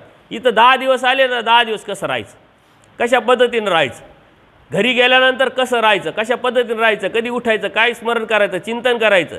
नामधारक वास्तविकांक शेड्यूलच नाही, नियोजनच नाही आहे. फक्त करायचं म्हणून करायचं. आणि का करतोय आपण, कोणासाठी करतोय, फक्त कुटुंबासाठी, भौतिक सुखासाठी, प्रापंचिक सुखासाठी. आणि ते कधीच संपत नाही आणि ते कधी मिळत पण नाही. कौटुंबिक सुख कुठं मिळतात का, नाही मिळत. कारण आज काहीतरी मिळालं तर उद्या परत काहीतरी बाकी आहेच आपलं. त्याच्यामुळे त्याच्यासाठी केलेली भक्ती ही काही उपयोगाची नाही, ही काही कामाची नाही. कर्मवश आपल्याला सर्व भेटत असतं, त्यातून आपण बाहेर पडणं हा धर्म आहे, हा देवाने सांगितलेला आहे. मग महादाईसांना तिथं बोध झाल्यानंतर त्याच्यानंतरचा महादाईसा, त्याच्या अगोदरची महादाईसा जर आपण बघितली तर जमीन आसमानचा फरक आहे. देव फॉलो करतात. महादाईसांची आणि आचार्यांची पहिली भेट सिन्नरला होते, तिथंच देवाने त्यांना सांगितलं होतं तुम्ही थांबा, पण थांबल्या नाही. आणि अनेक वेळा थांबा म्हटले तरी त्या थांबल्या नाही. नंतरच्या काळामध्ये त्यांना कळलं की 20 का 1 मुख, हजारो मुख आहे म्हणे विषयाचे आणि विषयाचे. उठलं बसणं देणं घेणं हा विषयच आहे म्हटलं. महादाईसाला देवाने सांगितल्यानंतर दादोसांच्या बाबतीत तुम्ही हेच करत आले म्हटले. त्यांना वाईट वाटलं, म्हणजे देवा तुम्ही जाणता. म्हणले मग विषय काय, 1 मुख म्हटले, हे सारं विषयच आहे म्हटले. आणि मग तिला तिचं दुःख होतं, पश्चाताप होतो. आणि महादाईसा म्हणते देवा आता मी मेले काय करू, म्हणे काही नाही. तुम्हाला पश्चाताप होणं हे अत्यंत महत्त्वाचं आहे. त्यातून बाहेर पडणं, ज्यावेळेस आपल्याला जाणवलं, कळालं, समजलं, त्या वेळेपासून आपण धर्माला देवाला लागणं हे आपलं आद्य कर्तव्य असतं. आपले बरेच वर्ष बरेच दिवस निघून जातात, परंतु जेव्हा कळालं, जेव्हा समजलं, तेव्हा तरी आपल्यामध्ये बदल करून घेणं आणि बदल घडून आणणं ही धार्मिकता. आपण बदलतच नाही. वर्षानुवर्षे आपला मध्ये स्वभावात, विचारात, पाहण्यात, वागण्यात, खाण्यात, पिण्यात कशातच बदल होत नाही. आपलं चाललं आहे ते चाललं आहे, पाट्या टाकायचे कामं. म्हणून त्यातून आपण बाहेर पडणं म्हणजे धार्मिकता आहे. ही धार्मिकता काय आहे, कशी आहे, त्याची तत्त्व काय आहे हे आपण महत्त्वाचं आहे. प्रल्हाद बाईसाला देवाशेच एकदा आचार्य व्यापाराला जातात आणि प्रल्हाद बाईसा देवाजवळ असतात. प्रल्हाद बाईसाला देव काय विचारतात, काय प्रश्न विचारतात. भटवासाला देव म्हणतात तुम्ही आमच्याकडे काय करा, एक उपहार करा म्हटले, पूजा करा. तुमच्याजवळ जे काय आहे 6 दाम होते त्याचा काहीतरी घेऊन या आणि आमच्या ठिकाणी पूजा अवसर करा म्हटलं. आणि म्हणून त्या व्यापारासाठी आचार्य आणण्यासाठी तो बाजार गेलेले असतात. आणि त्याच वेळी देवाची प्रवृत्ती होते काय, निरूपणाची. आणि तिथं असतात प्रल्हाद बाईसा. प्रल्हाद बाईसा असल्यामुळं बाई देव माहीत आहे का म्हटले. देव त्यांना विचारतात, बाई देव माहिती, देवाला जाणता, देव काय आहे, कसा आहे, समजता. ते म्हटले नाही. आणि इतक्यात देवाला भटोबासांची आठवण पण येते. ते वाट बघताय, एकदा नाही दोनदा जाऊन का आचार्य का आले नाही, आचार्य का आले नाही.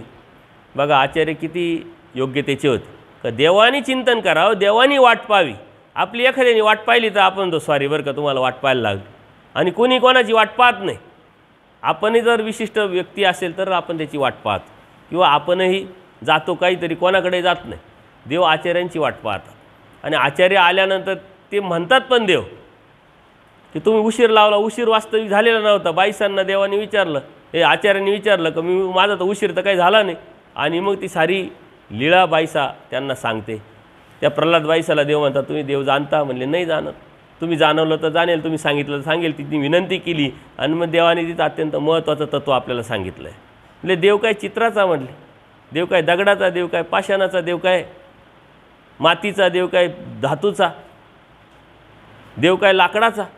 लाकडाचा असेल जळेल, मातीचा असेल तर विरेल, दगडाचा असेल तर फुटेल, धातूचा असेल तर वितळेल, चित्राचा असेल तर फाटेल म्हटले. देव निरव निराकार आहे.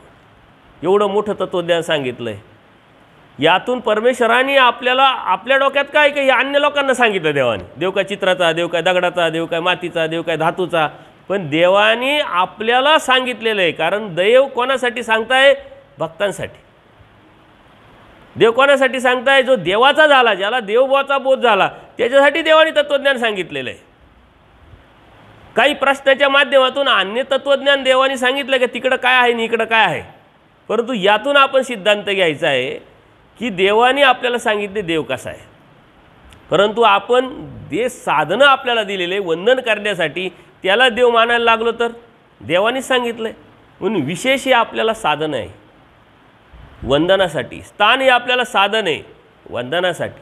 तिथं देवत्व म्हणून आणि देवाच्या नजरेने जर पाहायला लागलो तर ह्या सिद्धांताला बाधा आहेत. म्हणून देवाने आपल्याला काय सांगितलं, कसं सांगितलं ते मोजकं समजून उमजून घेऊन मग त्यावरती करायचं असतं. भावक्रियेच्या माध्यमातून आपण आता स्थानाच्या ठिकाणी विशेषच्या ठिकाणी सारं करतोय, त्याच्या पाठीमागे सुद्धा स्मृती आहे. जेव्हा साधक आटन विजन करून भिक्षा भोजन घ्यायचे, देवाला दाखवायचं, दृष्टीपोत करायचे, आता देव नाही मग करायचं काय, तर मग विशेषासमोर करा. देवपूजा वंदन करतोय आपण, त्या देवपूजेच्या समोर ते दाखवा, करा, किंवा कोणी आचार्य असतील, कोणी साधू संत असतील त्यांना ती दृष्टीपूत करा.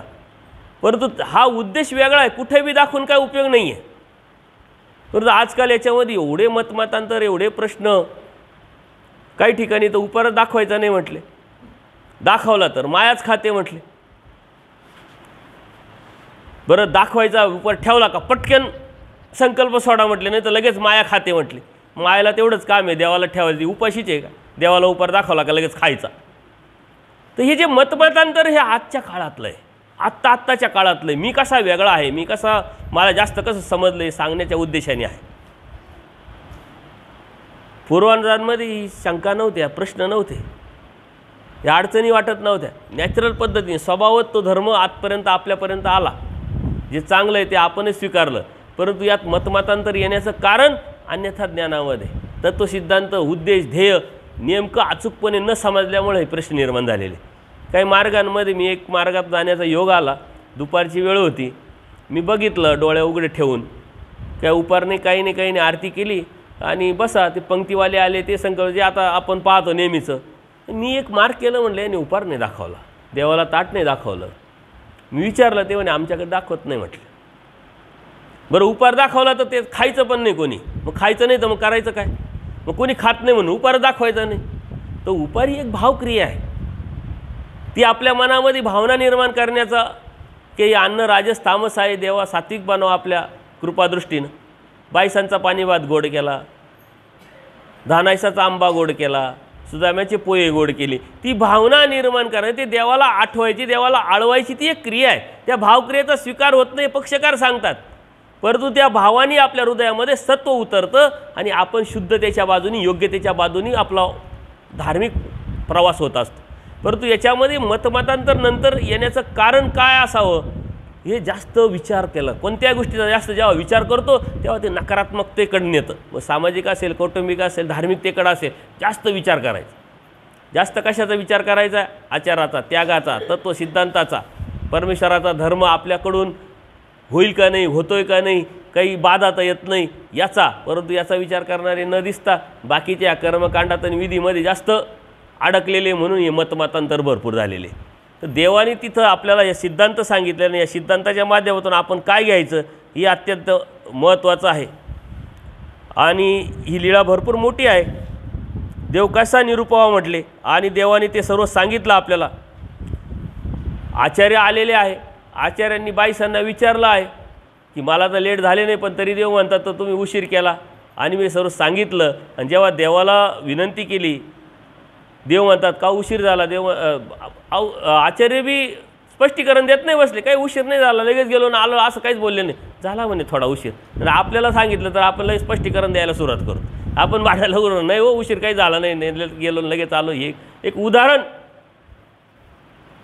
आदर आपला कसा असला पाहिजे आपल्या धर्माच्या प्रती, मोठ्याच्या प्रती, साधू संतांच्या प्रती. यातून आपण काय घ्यायचं, काय शिकायचं, प्रत्येक गोष्टीमध्ये, प्रत्येक शब्दामध्ये आपल्याला शिकण्यासारखं आहे. आणि मग ते सर्व सामान वगैरे जे आहे आचार्यांनी बाईसांना दिलं आणि स्वामींजवळ येऊन बसले. उशीर तर लागला नाही म्हटले. मग शांत सर्व झाले. तर आचार्य काय म्हणतात, देवा उशीर तर काही आम्हाला लागला नाही, पण मग आपण असे का म्हणाले म्हटले. पण देव आता आम्हाला निरूपणाची प्रवृत्ती झाली होती, इच्छा झाली होती, म्हणून तुमची आम्ही वाट पाहत होतो. एखाद्या गोष्टीची आपल्याला वाट पाहायला लागलं का 1 तास बी 4 तासासारखा वाटतो, कारण ते आपल्या मनामधली जी भावना आहे त्या भावनेमुळं आपल्याला असं वाटत होतं. आणि मग साधाने उपार केला, पूजा अवसर केला, आणि तीच पूजा परमेश्वरांनी आचार्याकडून व्यतिक्रमे करून घेतली. विशिष्ट पूजेच्या वेळेस या जीवाचं जे बी आहे असंत कर्म असेल किंवा काही दोष असतील ते बाजूला करून परमेश्वर ज्ञानाचा संबंध देतात. परंतु वानर्या म्हणजे आचार्यांची कणव किती आहे हे म्हटले कोणी सांगू शकत नाही. आणि देव परत त्यांना सांगतात, अजून तुम्हाला काहीतरी करायचं आहे म्हटले. बाईसांना ताटे करायला लावतात. आरोगणा झाल्यानंतर साधेला तिथं बसलेले असते, ती चेष्टा पण करतात. वांगा असतं ते वरती उचलता म्हणले, बघा हे कसं उंदराची शेपूट. मग साधा देवाकडं तक्रार करते की देवा याला काहीतरी सांगा, आम्हाला जेवायच्या वेळेसचा हा असा करतो, आम्हाला ती किळस येते. म्हणजे देव गंमत जमती करून एकदम हसत खेळत वातावरण कसं राहतं बघा. त्यावेळेसच एक ती कल्पना करा, आपल्याकडे सारं सिरियस वातावरण राहतं. बोललं तरी दोष लागतो का काय, आणि इकडं चेष्टा केली तरी दोष लागतो का, आणि इकडं बोललं तरी दोष लागतो का. आपल्या डोक्यात वातावरण कसं कौटुंबिक वातावरण असलं पाहिजे. मार्गामध्ये असेल कुठेही बी असेल कौटुंबिक. आपलं स्वामी श्री चक्रांचा परिवार हा, आपण एक आहोत, आपल्या परिवारातले आहोत. मतमतांतर थोड्याशा गोष्टी, परंतु आपले पण प्रेम, या साऱ्या गोष्टी आपल्या असल्या पाहिजे. हे सर्व झाल्यानंतर ते देव पण त्यांना सांगतात, गप्प बसा म्हटले, आम्हाला त्यांना जेवू द्या म्हटले, तुम्ही कशाला त्यांची गंमत करता. मग सर्व झाल्यानंतर विडा वगैरे देऊन पूजा अवसर होतो. परत एक विलक्षण पूजा अवसर परमेश्वर संध्याकाळी परत डबल त्यांच्याकडून करून घेतात. राहिलेल्या दामातून दूध आणायला लावतात, खीर करायला लावतात, आणि त्या योग्य याच्या वेळेस विलक्षण अशा पूजा अवसराच्या वेळेस आचार्यांना देवाला काय द्यायचं ते देतात. आता हे सर्व ऐकल्यानंतर मला एका भक्ताने विचारलं की म्हणे देव विलक्षण अवसराच्या वेळेस काहीतरी देतात, म्हणून आता हे अवसर सुरू झाले आपले साधू संतांचे अवसर, विलक्षण अवसर. पोथ्यांमध्ये माळगंटीचा अवसर, हे अवसर ते अवसर. म्हणजे देवासारखं करायचं का देवाने सांगितलेलं करायचं याचं चिंतन आपल्या डोक्यात नाही. आणि आपणही सुद्धा त्याच्यामध्ये सहभागी होऊन अप्रत्यक्षरित्या त्याला सपोर्ट करतो आहे. आपल्यामध्ये परमेश्वराविषयी जर प्रेम असेल, आपले पण असेल, तर ह्या ज्या गोष्टी आहे या आपण स्वीकारू शकत नाही. कारण परमेश्वर आहे. परमेश्वराच्या ठिकाणी जी केलेलं आहे, परमेश्वराची जी प्रवृत्ती आहे त्याच अनुषंगाने परमेश्वर आपल्याला देत असतात. काहींच्या डोक्यामध्ये असं आलेलं आहे की अशा अवसर काळी म्हणजे मग आपण करतोय त्या अवसर काळी आता देव आम्हाला काहीतरी देणार. देवाचा अवसर देवानी करून घेतला, देवाच्या कडेनं, देवाच्या प्रवृत्तीनं, त्यावेळेस त्या जीवाची कणव आणि त्या कणवेतो परमेश्वर देत असतात. इथल्या अवसरातून न सद्वेत, त्यातून तर एक विशिष्ट बुद्धी निर्माण होते, आणि त्यातून आपणही आणि करून घेणारे धर्मावरून जाण्याची शक्यता असते. आता हे बोललं का मग हाऱ्या अडचणी येतात. मात्र तत्त्व सिद्धांत तेच सांगतात. देवाने सांगितले तत्त्वसिद्धांत तेच सांगतात. 4-8 वर्षापूर्वी पंजाबमध्ये एक घटना घडली होती. तुम्ही पेपर किती वाचता आणि त्या घटनेवरती किती विचार करता हे तुमच्या ज्ञानावरती अवलंबून आहे. तिथं एक घटना घडली होती. तिथं एक शीख धर्मगुरू होते, म्हणजे साधू, आपले जसे साधू असतात तसे. त्यांनी काय केलं होतं तर त्यांचे गुरु गोविंद सिंग जे त्यांचे गुरु आहे त्यांच्यासारखा पेहराव केला होता. फक्त त्यांच्यासारखे कपडे, मेकअप, हे ते, पगडी बिगडी आणि सत्संग घेतला होता.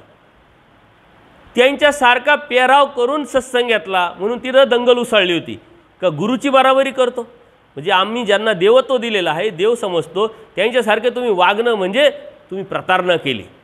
आज आपल्याकडं तर तो विषयच नाही आहे, त्याचा विचारच नाही. कारण आपण झोपलेलो आहे, शांत आहे, आपल्याला तत्त्व सिद्धांत माहीत नाही, धर्मावरती कोणी सांगत नाही ना, आपण समजून घेत नाही, जाणून घेत नाही.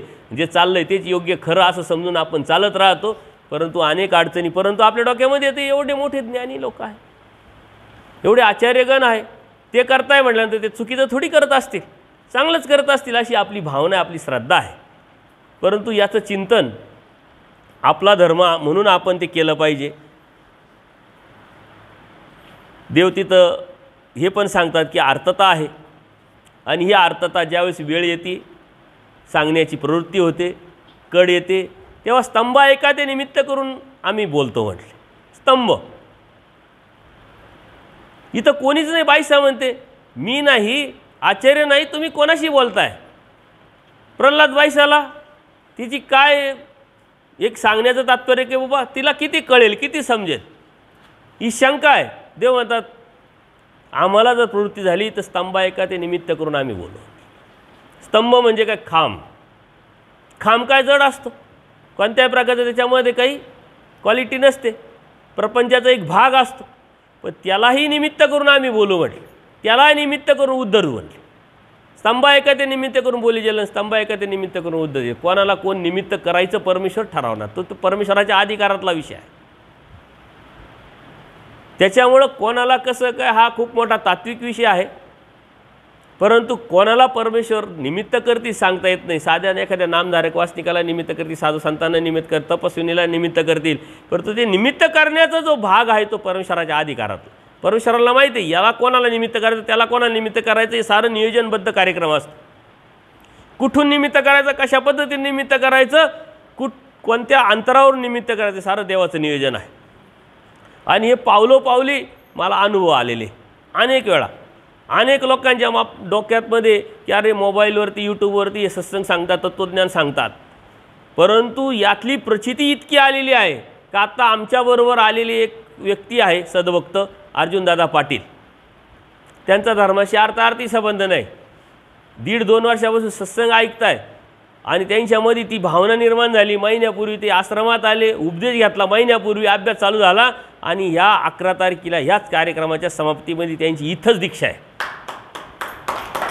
ओळख नाही, संबंध नाही, मोबाईलच्या माध्यमातून त्यांनी सत्संग ऐकले, त्यांना धर्म कळालाय, धर्म समजलाय, जाणून घेतले आणि इथपर्यंत पोचवले. कोणी पोचवलं? मी पोचवलं? तुम्ही पोचवलं नाही. हे परमेश्वराचं सामर्थ्याचं कार्य आहे. सकाळी आपण बघितलं ना, ती बाई पाण्यावरून येत चालते आणि पाण्यावरून चालत आल्यानंतर देव काय सांगतात की ज्या वेळेस जीव हा माझ्याकडे येईल, कोणती शक्ती काय सहाय्य करील सांगता येणार नाही. कारण 81 कोटी सव्वा लक्ष दहा देव, त्याला कामं काय? जीव उद्धारण्याच्या कामामध्येच परमेश्वराच्या या व्यसनामध्ये, परमेश्वराच्या मिशनमध्ये देवतेचं कार्य आहे. देवतेच्या माध्यमातून सगळे विषय व्यवस्था परमेश्वर करताय म्हणल्यानंतर जो आपला आहे, जो माझ्याकडे निघाला आहे, त्याच्यासाठी हे सहाय्य करत राहतात. त्यांनी कधी दरी माहिती नाही, त्यांनी कधी नाशिकला आलेले नाही आहे, परंतु असे कितीतरी भक्त आहे कधी स्वतःहून आले. मागच्या वर्षी बी सांगलीचे प्रमोद पाटील, धर्माचा अर्थार्थी संबंध, त्यांच्या गावाला आम्ही जाऊन आलो. त्यांचं गाव 100% नॉनव्हेज, पूर्ण नॉनव्हेज खाणारं गाव सातारा जिल्ह्यामध्ये, सांगली. तिथं ते सर्व खाणारं, परंतु यूट्यूबच्या माध्यमातून सत्संग ऐकले, फोन केला, वेळ आहे, उपदेश घेण्याची इच्छा आहे त्यांना. उपदेश म्हणजे काय, दीक्षा म्हणजे काय, याच्यातला अर्थ पण कळत नव्हता. मानव संप्रदाय म्हणजे काय हे माहीत नव्हतं. त्यांना जेव्हा फोनवरती समजून सांगितलं, फोनवरतीच उपदेश दिला. फोनवरती उपदेश दिल्यानंतर नवरात्रात नंतरच्या काळामध्ये ते नवरात्रात 4 महिने नवरात्र आलं, नवरात्रात दरीला आले, 9 दिवस पूर्णपणे व्यवस्थित सर्व समजून घेतलं, जाणून घेतलं आणि त्याच वेळेस संकल्प सोडला आणि 1 वर्ष गेल्यानंतर ह्याच नवरात्रात येऊन दीक्षा घेऊनच परत गेले. त्यांच्या गावामध्ये ते म्हणले या तुम्ही. आम्ही गेलो फलटणला, त्यावेळेस गेलो होतो, किरण, नितीन सर्व होते. तिथं सत्संग घेतला, 5 लोकांनी नॉनव्हेज न खाण्याचं संकल्प सोडला. म्हणजे सारं गाव नॉनव्हेज. आता त्यांना देवन धर्मन ह्या गोष्टी खूप पलीकडच्या आहे. कोण कधी केव्हा कुठं परमेश्वराला द्यायचं, कोणाला निमित्त करायचं, स्तंभ एखाद्या निमित्त करून बोलायचे असे कितीतरी. आता हे घाडगे कुटुंब आलेलं आहे. कुठं आहे ती ताई? हां, ही ताई आहे बघा, हिचे मिस्टर आहे कृष्णा गाडगेहून, हिची सासू उपदेशी, पण उपदेश काय हेच माहीत. पुऱ्या गावामध्ये एकच कुटुंब उपदेशी, घरात देवपूजा, परंतु कृष्णाला माहीत नाही का माझी आई उपदेशी. जे वडील, त्याचे जे वडील म्हणजे या बाईचे सासरे, ते काही कारणास्तव पूर्वी वारले. त्यांच्या मनामध्ये बाबा आपण देवधर्म करत होतो तरी असं का व्हावं, त्यांनी उपदेश घेतल्याने तो मुंबईला सर्व्हिसला, परंतु आई हिची जी सासू आहे ती सत्संग ऐकायची आणि तिनं मुलाला हट्ट धरला का तू बाबांक जाय बाबांक जाय म्हणून तो मुंबईवरून दरीला आला. एकदा भेटायला आल्यानंतर त्याच्या मनातलं जे आहे शंका त्या क्लिअर केल्या, गैरसमज होता, अज्ञान होतं ते क्लिअर केलं आणि 1 महिन्यानंतर चक्रधर अवतार दिन आला. म्हणून त्याला म्हटलं या अवतार दिनाला, कार्यक्रम नाशिक मुंबईवरून जवळ आहे. तो अवतार दिनाला आला, उपदेश घेऊनच गेला, काडीचाही संबंध नाही. आणि वर्षानंतर आला तो मिसेसला मुलांना मी जेव्हा गेलो त्यांनी लगेच उपदेश घेतला. इथंच आले होते ना तुम्ही, दरीलाच आले होते ना, दरीला त्यांनी 1 वर्षानंतर बरोबर आणलं चक्रधर अवतार दिनालाच. आणि मुलं बी त्याचे दोन्ही मुलं आलेले, मिसेस आलेली, उपदेश घेतला. आता येताना तिनं स्वतःच्या भाऊजाईला पण आणलेलं आहे. असे कितीतरी उदाहरणं तुम्हाला देता येतील की देव कोणाला कुठं कधी कोणाच्या माध्यमातून कशाच्या माध्यमातून निमित्त करतील हे सांगता येत नाही. तर देवाच्या अधिकारातला विषय आहे. हे 3 तर उदाहरणं तुम्हाला आत्ता दिली, असे कितीतरी सांगता येतील, कितीतरी सांगता येतील. त्याच्यामुळं काळ बदलला आहे, टेक्नॉलॉजी आलेली आहे, मोबाईलचा जमाना आहे. प्रत्येक साधूंकड तपस्विनींकड आज भारी भारी मोबाईल आहे, यूट्यूब आहे, सर्व आहे आणि सर्व बघतात. पण यूट्यूबवरती तत्व सांगू नका. मग जर यूट्यूबचा सत्संग तुम्हाला आवडत नाही किंवा चालत नाही तुमच्यात, तर तुम्ही मोबाईल काला वापरता? परंतु ते वापरायचं, ते पाहायचं, ऐकायचं पण, परंतु नकारात्मक विचार पण मांडायचे. हे देवाचं आहे, आपण काही करू शकत. देणारा देव, घेणारा जीव. आपण क्रेडिट घ्यायचं काही कामच नाही, विनाकारण आपण स्वतःला महत्त्व द्यायचं काहीच काम नाही. आपण साधूंनी स्वतःला नाकारलं पाहिजे, मी कोणीच नाही. नाहीतरी आहे का काही जीवामध्ये सामर्थ्य? देवांता मरमर स्वच्छ जीव आहे काय तुझ्याकडं?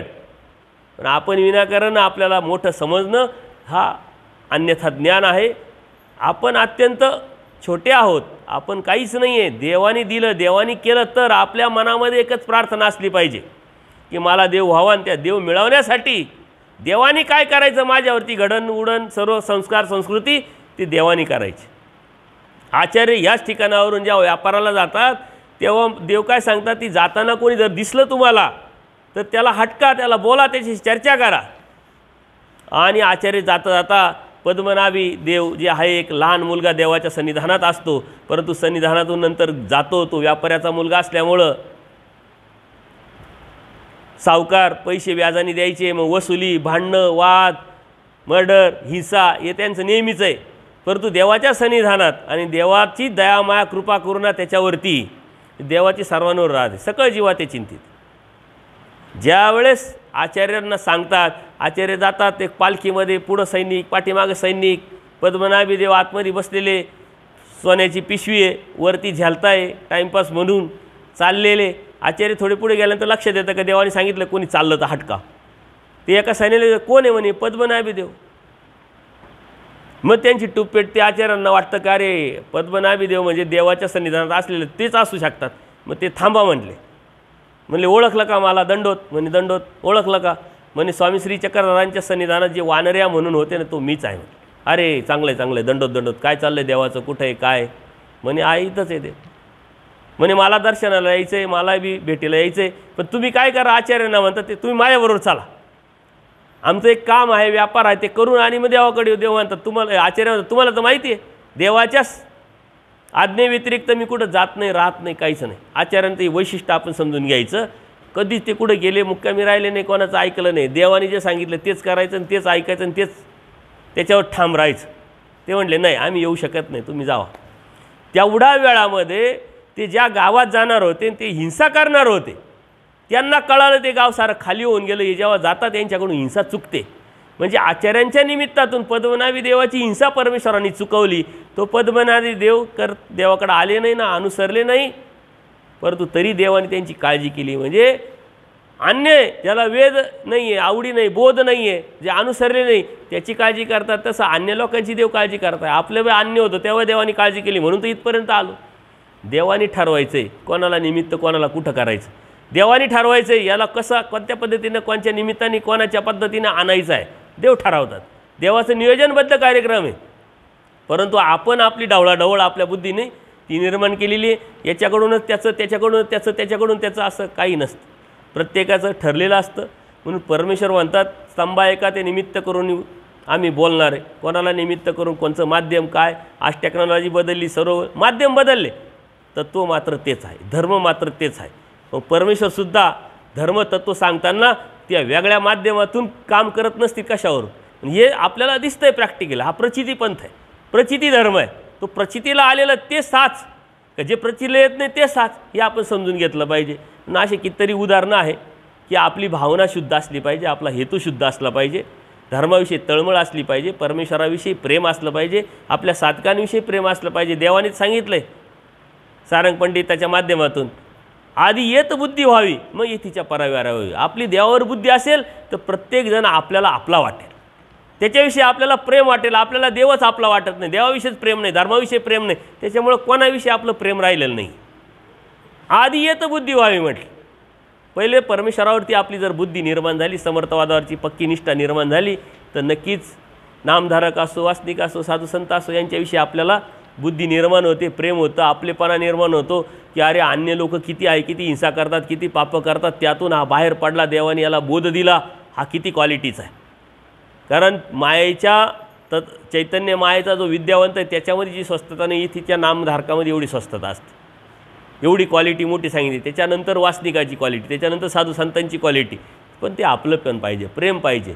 म्हणून पहिले देव कळाला पाहिजे, धर्म कळाला पाहिजे, धर्माची जाणीव झाली पाहिजे, आणि त्या जाणीवेतून मग आपल्याला परिवार कळतो. स्वामी श्री चक्रांचा हा परिवार आहे, ती स्वीकारण्याची ताकद देवाला, धर्माला आपण स्वीकारलं तर निर्माण होत असते. आपण देवाला स्वीकारलेलं नाही, अजून धर्माला स्वीकारलेलं नाही आहे, म्हणून परिवाराला स्वीकारायची ताकद आपल्यामध्ये निर्माण होते. आपल्याला छोट्या छोट्या गोष्टीचा त्रास होतो, हे नको ते नको, याची अडचण त्याची अडचण आपल्याला निर्माण होते. का तर हे आपले म्हणून आपण स्वीकारले. जेव्हा आपले म्हणून आपण स्वीकारलो का आपल्याला काहीच अडचण वाटत नाही.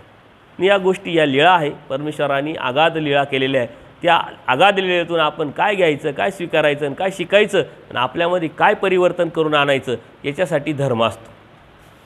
नाही तर नुसतेच धर्माला लागले आणि करताय करताय करताय, त्याला काही अर्थ नाही. त्यातून आपण उठलं पाहिजे, त्यातून आपण बदल केला पाहिजे, त्यातून आपल्याला परमेश्वरा प्राप्तीच्या अनुषंगाने आपल्यामध्ये प्रगती केली पाहिजे. प्रगती कोणाला नको आहे? प्रगती प्रत्येक गोष्टीला आपल्याला पाहिजे. पण सांसारिक प्रगती, भौतिक प्रगती आपल्याला आवडते. आध्यात्मिक प्रगती काय असते हेच आपल्याला माहीत. आध्यात्मिक प्रगती म्हणजे देवाचं आणि आपल्यातलं अंतर कमी करणं, धर्माविषयी तळमळ निर्माण करणं, अर्थता निर्माण करणं. देव माझा हट्ट धरील असं आणि हट्ट धराल तरी मी प्रेम देईल. पण आपला हट्ट नाही आहे. आपला हट्ट आहे कशासाठी? हट्ट सांसारिक फळ.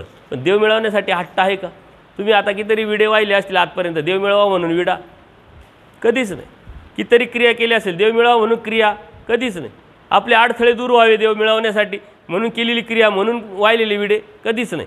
आपले विडे फक्त सांसारिक सुख प्राप्त करण्यासाठीच, आपली सारी क्रिया सांसारिक फळं मिळवण्यासाठीच. परंतु त्याच्या पलीकडे जाऊन धर्म काय आहे, धार्मिकता काय आहे हे समजून घेणं म्हणजे बोध, त्याचं कार्य. हे लक्षात घ्या. आपण आता संध्याकाळी 8 ते 9 का जेवल्यानंतर 8 ते 9 ह्याच ठिकाणी वासनिक सत्र होणार आहे. त्याचाही आपण सर्वांनी लाभ घ्यायचा आहे. आणि जे शेड्यूल आपण दिलेलं आहे सकाळपासून उद्या, त्याचंही पूर्ण आपलं करायचं आहे. तुमच्या मनामध्ये काही प्रश्न असेल तर तुम्ही विचारू शकता. सर्वज्ञ श्री चक्रधर स्वामी की दंडवत हो.